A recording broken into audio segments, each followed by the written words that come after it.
Hola, hoy les voy a enseñar a cómo analizar una gasometría con lo básico y lo esencial que sí o sí necesitan saber para poder interpretar una. Primero, hablemos sobre el pH. Recordar que los valores que están aquí son basados en una bibliografía. Estas pueden variar de diferentes tipos. Entonces, iniciamos. El pH normalmente tiene valores entre 7,35 y 7,45. Cuando el valor es menor a 7,35, va a ser una acidemia. Recordar que emia significa sangre. Entonces, cuando es menor, va a ser una acidemia. Y cuando es mayor a 7,45, va a ser una alcalemia. Ahora, ¿qué tenemos que saber también? El PCO2 y el HCO3. Entonces, el PCO2, el valor normal, va a ser de 35 a 45. Y el bicarbonato, o el HCO3, va a ser de 22 a 26.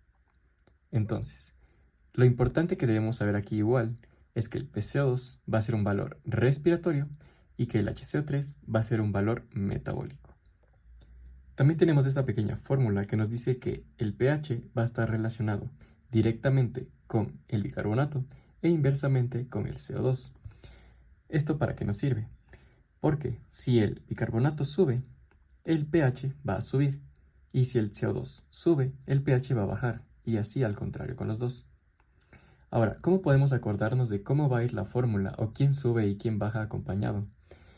Si nos damos cuenta, el bicarbonato y el pH tienen un hidrógeno. Por lo tanto, estos dos van a ser amigos, van a llevarse. Entonces, si uno sube, el otro también va a subir. Si uno baja, el otro también va a bajar. Como el CO2 no tiene hidrógeno, este va a ir al contrario, no son amigos. Si este baja, este va a subir, y este sube, este va a bajar. ¿Cómo lo podemos ver en este ejemplo? Ahora, para entender todo esto de acá, tenemos una reacción química que se produce en las reacciones ácido-base. Para poder entenderla fácilmente, podemos hacerlo con una analogía. Primero lo voy a explicar como normalmente se hace, y segundo con la analogía, para que cualquiera de las dos puedan utilizarla si es que la entendieron más o la entendieron menos, cualquiera de las dos. Nos está diciendo que el dióxido de carbono se va a juntar con el agua, y esto va a producir ácido carbónico, que es esta reacción de acá.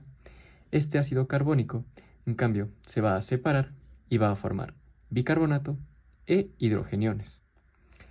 ¿Cómo podemos esto hacerlo con una analogía? O para entenderlo mejor, para decir que si este aumenta, los hidrogeniones van a aumentar, y que si este disminuye, los hidrogeniones van a aumentar también. ¿Qué es lo que está diciendo acá? Primero, digamos que el CO2 va a ser un grifo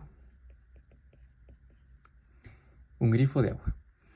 El HCO3, que es el bicarbonato, va a ser una esponja. Y el hidrogenión va a ser el agua. Recordar que este es un ejemplo solo con una analogía para que podamos entenderlo más fácilmente. Entonces, digamos que nosotros abrimos el grifo. Si nosotros abrimos mucho el grifo, o sea, usamos mucho CO2, va a tirar más agua, ¿no es cierto? Entonces, si abrimos mucho el grifo, o sea, mucho CO2, va a haber más agua. Ahora, ¿qué pasa si nosotros, en cambio, utilizamos la esponja para secar ese agua que nosotros regamos? Si nosotros ponemos más esponja, vamos a secar más del agua, ¿no es cierto? Entonces el agua va a disminuir. Y al revés, si no tenemos una esponja para quitar eso, el agua va a aumentar. Esto, ¿cómo lo explicamos? Fácilmente, escribiéndolo.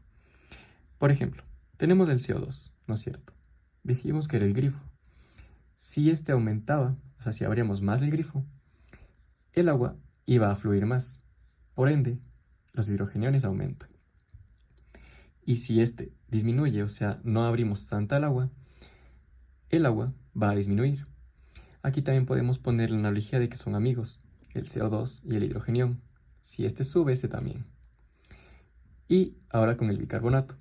El bicarbonato, acuérdense que era una esponja. Entonces, si nosotros ponemos más esponjas, el agua va a disminuir, en este caso el hidrogenión.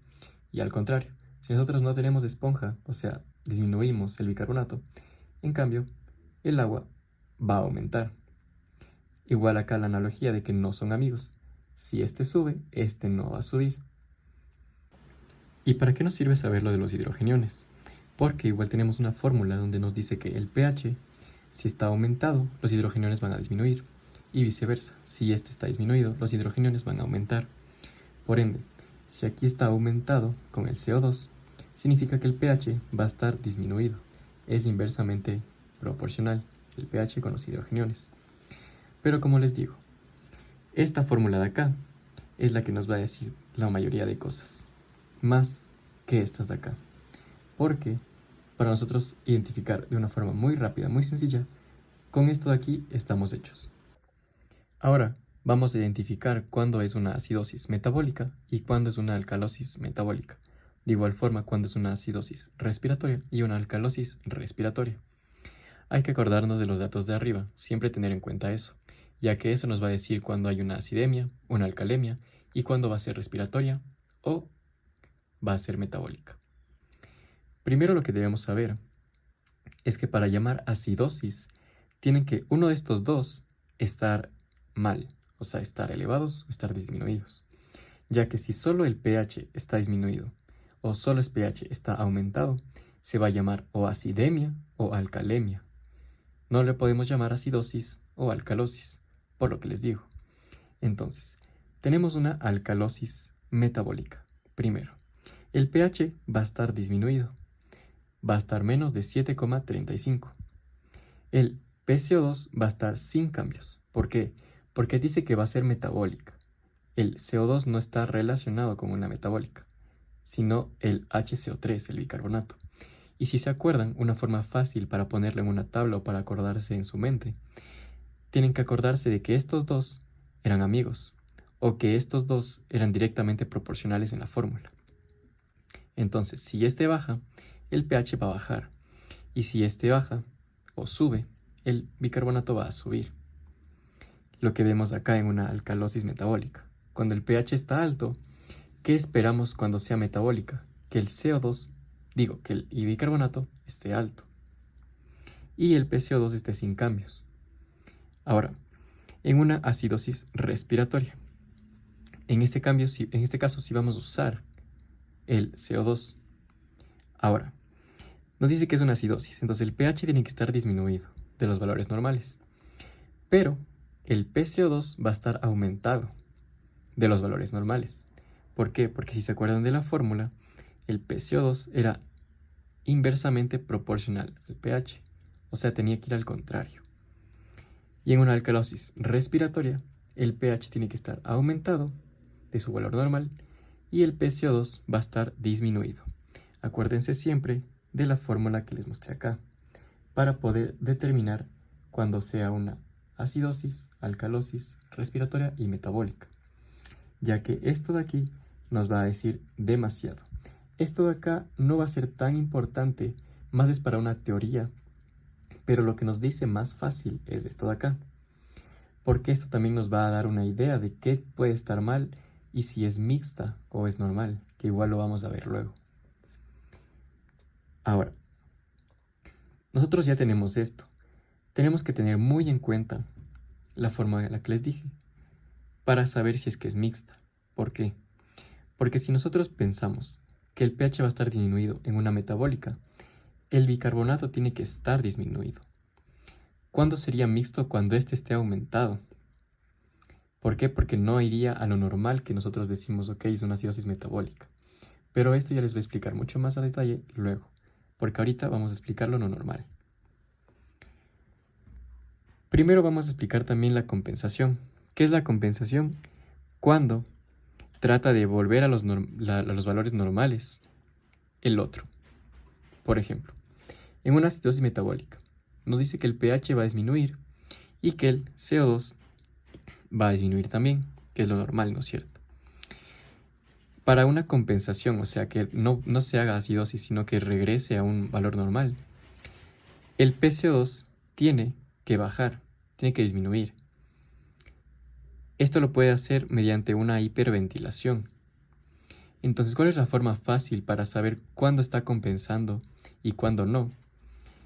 Cuando el valor que va a compensar va a ir al mismo lado que el valor que está mal, en este caso el bicarbonato. Y, por ejemplo, en una alcalosis metabólica, ¿cómo sabemos que está compensando? Cuando el PCO2 va a subir. ¿Por qué? Porque el pH está subido y el bicarbonato también. Ahora, en una acidosis respiratoria, ya sabemos que el pH va a estar bajo y que el PCO2 va a estar aumentado. Ahora, para compensar, el bicarbonato tiene que estar aumentado, porque tiene que ir en la misma dirección que el que estaba mal, este de acá. Y en una alcalosis respiratoria, el pH ya sabemos que va a estar aumentado y el CO2 va a estar disminuido. Para que este compense, el bicarbonato tiene que disminuir. ¿Por qué tiene que disminuir? Porque tiene que ir a la misma dirección que va el CO2. Ahora vamos con algunas causas para que se nos dé una alcalosis respiratoria. Por ejemplo, en una hiperventilación. ¿Por qué? Porque estamos sacando mucho CO2. Si se acuerdan de la fórmula de acá, al decir sacamos mucho CO2, digamos que no tenemos la fuerza para abrir el grifo. No tenemos CO2. Entonces, como no podemos abrir el grifo, va a disminuir el hidrogenión. Y cuando disminuye el hidrogenión, el pH va a subir. Por eso tenemos una alcalosis. Ahora, esto se puede dar porque por altura, neumonía, anemia o ansiedad. Por ejemplo, estamos en una prueba muy complicada y empezamos a hiperventilar porque decimos no puede ser, ya no me sé las respuestas, ya no entiendo nada, ya empezamos a hiperventilar. Ahí nosotros podemos empezar a llegar a tener una alcalosis respiratoria. Ahora, para una acidosis respiratoria, en cambio, va a ser una hipoventilación, o sea, vamos a respirar mucho menos. En este caso vamos a retener CO2, porque no estamos sacando el aire, estamos reteniéndolo. Y si se acuerdan, cuando retengamos el CO2, o sea, tenemos más fuerza para abrir la llave, tenemos más CO2, si aumentamos, el hidrogenión va a aumentar. ¿Y qué pasa cuando aumenta? Este va a disminuir el pH. ¿Y qué pasa cuando disminuye? Se crea una acidemia. Como ya sabemos que va a ser con una alteración en el CO2 y el bicarbonato, lo podemos volver a llamar acidosis, en este caso respiratoria. Ahora, ¿por qué se puede dar esto? Por un patrón obstructivo, en este caso digamos el asma o el EPOC, y también en obesidad. Ahora, ¿cuándo podemos tener una alcalosis metabólica? Cuando retengamos el bicarbonato o cuando hay una pérdida de hidrogeniones. Y para la acidosis metabólica tenemos el anion gap. ¿Qué es el anion gap?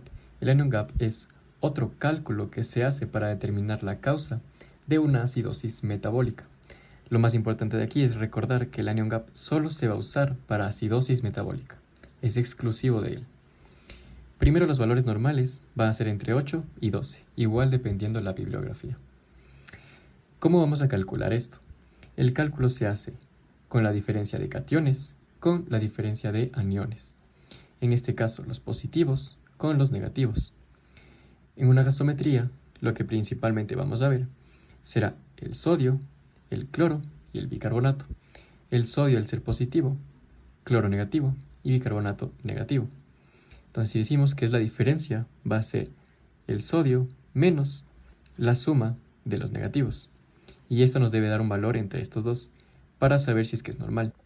Si es que está elevado, nosotros vamos a usar un acrónimo que se llama GAP-música. Como sabemos, un acrónimo es una palabra que la ponemos de forma vertical, donde rellenamos con otras palabras. En este caso, G va a ser de glicol, que es del elitén y propilén, A de alcohol isopropílico, P de piroglutámico, que es el ácido piroglutámico, M de metanol, U de uremia, S de salicilatos, I de isoniacidas, C de cetoacidosis y A de acidosis láctica. Y para decir que está normal, tenemos otro acrónimo, igual. Este se va a llamar HARDAS. H va a ser de hiperalimentación, A de enfermedad de Addison o Addison disease, R de acidosis tubular renal, D de diarrea, A de acetosolamida, S de espironolactona y la siguiente S de infusión salina. Esto en inglés para que nos dé pues correctamente el acrónimo.